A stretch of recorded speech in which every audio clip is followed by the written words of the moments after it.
Hello, once again, we're here at the Social Justice Summit with Kirkpatrick Tyler, also of Mayor Eric Garcetti's office and a community advocate and leader. We're talking right now, we'd like to discuss criminal and drug policy reform and some of the issues that have been around for many years that have led to where we're at now. So maybe quickly, you can give a little background and then talk a quick minute on the background of the policies before we actually get into some of the things that are going on now. Oh man, I feel like that's like a whole broader question, right? I think legalization or decriminalization of marijuana, right, opens this big door, this big, probably like wide as, can I say as? I'm sorry. Wide door to this conversation of the impact of the war on drugs in our community, right? So in a space where now people are able to monetize what so many black and brown communities have been torn apart, like torn apart our families and the family structure.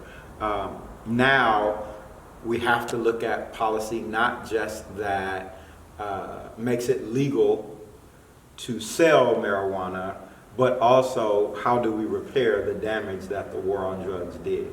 And it has to go beyond just the creating like incentives for formerly incarcerated folks. It actually has to go to how do we repair the families? How do we restore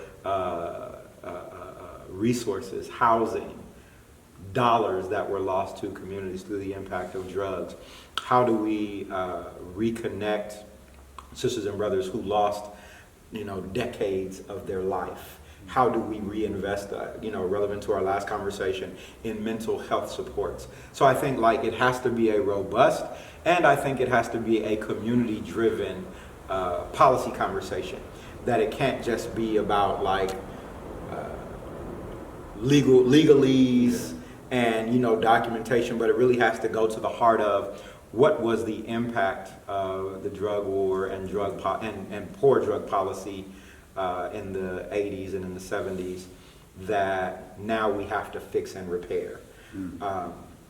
And so when we talk about today, like we were talking about earlier, for example, if I was imprisoned, when I come out, if my family stays in Section 8, I can't live with them, right? So I'm already losing because I'm released and I'm homeless. And what do we see sisters and brothers do? Like when we talk about recidivism, we are talking about sisters and brothers that have lived inside of a system for so long, and there's food, there's shelter, you have built a community depending on how long you've been there. But then when you come out, no food, no shelter, and the people who would be family can only engage with you in such a way that their livelihood is not threatened, or you are returning to a community that will only bring out the worst in you, and we've not set you up for success. So even if while incarcerated you did the self-work, if you did the work and you did the steps to better yourself, to overcome the challenges that you had that were created by poverty, you are reinserted back into a community that only reinforces the worst parts of yourself. Does that make sense? Yeah. So we look at, there's an organization that just recently started being of service here that started in San Francisco called Urban Alchemy. And Urban Alchemy is an organization that everyone, with the exception of the CEO, is formerly incarcerated long-term offenders, right? Every person, with the exception of the CEO, is formerly incarcerated long-term offenders. And it's not like a jobs program. It's not like, come in, we're going to help you. It is for sisters and brothers. It is safe, proactive and productive space for sisters and brothers that did the work when they were incarcerated and are looking to come back into community and not just find a job, but to change the spaces that perhaps they once were responsible for contributing to, right? And I think when we look at policy, that is what we really have to be developing. How do we create a pathway through funding, through resources, through relationships, and through support that allows for a person who has been incarcerated to not just come and be successful for themselves, but are able to come and recontribute to their community that they left from, or a community that is like it. Yeah, I like how you're putting all that together. And from the get-go, we all know that these laws, these issues have been created, Yeah, right? They yeah. weren't just happenstance. This is part of a system. Yeah. So we're loud and clear. We know that, and I think to some extent there's still that battle of, are we going through it? Should we get over it? Are we healing? Are we still hurting? But the reality is it still exists. Yeah. So we have to address those issues through our policies. But it's the system that's broken that we need to use. So that deters a lot of people. So how do we start really regaining some of that trust, or more importantly, getting people to engage into the system that is broken, that they now have to still try to work through and in? Yeah. I don't know if the answer is re-engaging the broken system. I do think it is about inclusion in the creating of a new one, right? So what we saw in the work that has happened over the last year following the murder of George Floyd is a call for reimagining justice, defunding the police. Here in Los Angeles County, the Movement for Black Lives, brilliant brother Isaac Bryant, were able to pass Measure J, which takes, I think, between 5 and 10% of the county's budget annually in perpetuity to reinvest in community solutions to police, alternatives to policing. So instead of putting so much of our attention in law enforcement, to redirect it into community building. And so those resources, so to answer your question very directly, a part of our work has to be, and the way that we rebuild trust is about where we put our resources, right? It's about where do we put our money? Where do we put our energy? Do we put it into continuously criminalizing poverty? Do we put it continuously into warehousing people? Or do we put it into supporting young people to have better educational opportunities, to have better green space? Do we put it into supporting programs that teach about coding, that teach about alternative pathways to the future? Do we invest in equipping community leaders to be interveners in areas where we do still have challenges around crime, human trafficking, and substance abuse? Man, she's hitting all the heads on the nails. So, the resources that it takes, that's number one.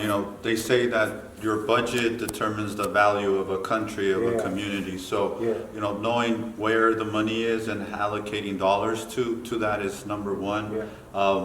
Designing programs and making sure they're implemented properly is another part of the policy-making process that I think often contributes to the lack of change that we don't always see. And to me, that's really where we as individuals, formerly working in the mayor's office with you and community engagement department, was for us to really be out there and engage people, but also understand individuals' responsibility to engage with the government and a department like ours, community engagement, so that they have a more direct voice. So I think that along with changing that systemic policy, and like you're saying, including the individuals, we need to really provide that access to them. There's not, like we're in a church, so I think like Jesus says, where your treasure is, that's also where your heart is. So to your point earlier, like where we put our money as a country, as a city, as a county, shows what is our priority, right? Also, when we talk about Jesus Christ, there is never a healing event in the Bible where the person being healed is not a part of the experience, right? So Jesus is never like, bam, you're healed, and the person had no responsibility or part in it, right? He's always like, take up your bed and walk, bring the child to me. Like there's always this role and responsibility that the individual plays. And I think that that's the part that we miss in how we create policy. It's the part that we miss in how we design programs, that we are consistently doing it in a way that says we are going to go rescue and save this group of people, versus saying we are going to partner with you together to impact and change our collective experience, right? Because while you might be the person that is more negatively impacted, the challenge is not just yours, it's ours. Because like, while you might be in that seat today, at any time it can be me. And if a system is bad, a system is bad. I don't, we have to change it because the system is bad, not because, oh, poor Luis, how do we help him come out of it? No, there are systems that we need to break, and systems that we need to change, and systems actually that we need to do away with and reimagine. And so I think that not just what policy we create is important, but how we go about creating it.